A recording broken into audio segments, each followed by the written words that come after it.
أهلا بيكم في اعترافات ممنوع تتقال. في كل حلقة زي ما احنا متعودين هنسمع اعتراف ممكن يخلينا نحكم على صاحبه من أول دقيقة، لكن قبل ما نحكم هنحاول نفهم. الاعتراف اللي هتسمعوه النهاردة مستوحى من مواقف بتتكرر مع ناس كتير، مع طبعا تغيير التفاصيل حفاظا على الخصوصية. خلونا نسمعه مع بعض. لو قلت الحقيقة الناس هتفتكر إني مجنونة. أنا بحبه ويمكن لسه بحبه، لكن كل يوم بدأ إنه يسيبني، مش عشان خلاص ما بقتش عايزاه، عشان أنا مش قادرة أمشي. كل مرة أقول دي آخر فرصة، وبعدها أرجع وأقنع نفسي إنه هيتغير، وكل مرة أخسر حتة جديدة من نفسي. بقيت بخاف من رنة تليفونه، وبخاف أكتر لما ما يبعدش. بقيت مستنية كلمة حلوة من حد هو نفسه سبب وجعي، ولما أفكر أسيبه أحس إني هموت، مش من حبه، من الوحدة.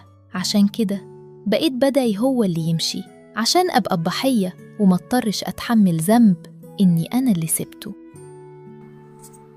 خليني أقولك حاجة، إحنا متعودين نسأل الشخص هو ليه مش بيمشي، لكن نادرا جدا لما بنسأل هو إيه اللي مخوفك من المشي. في ناس بالنسبة ليها الوحدة مش مجرد إنها تقعد لوحدها، الوحدة عندها معناها إن محدش هيحبها، إنها فشلت، وإنها مش هتلاقي حد تاني. ولما الإنسان للأسف بيصدق الأفكار دي بيبدأ يقبل حاجات عمره ما كان يتخيل في يوم إنه هو هيقبلها، زي الإهانة، ويقبل الخوف دايما، ويقنع نفسه إن الألم ده هو ده اسمه الحب. لكن الحقيقة إن مش كل مرة تقول أنا بحبه يبقى اللي ماسك هو الحب واللي بيقود هو الحب. لأ، أوقات كتير اللي ماسك بيكون هو الخوف. الخوف من البداية من جديد، والخوف من كلام الناس، والخوف من الإحساس بالفشل، والخوف من إنك تصحى يوم وما تلاقيش حد تكلمه.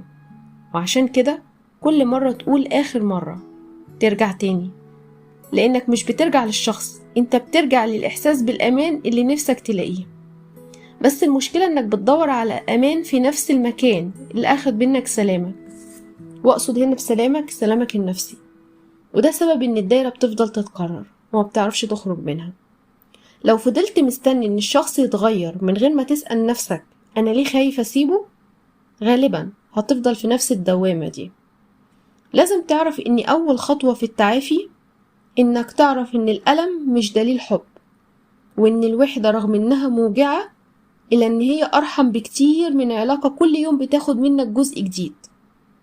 لو حسيت إن الحلقة دي شبهك ما تجلدش نفسك، لكن اسأل نفسك سؤال واحد: أنا متمسك بالشخص ولا متمسك بالخوف من فقدانه؟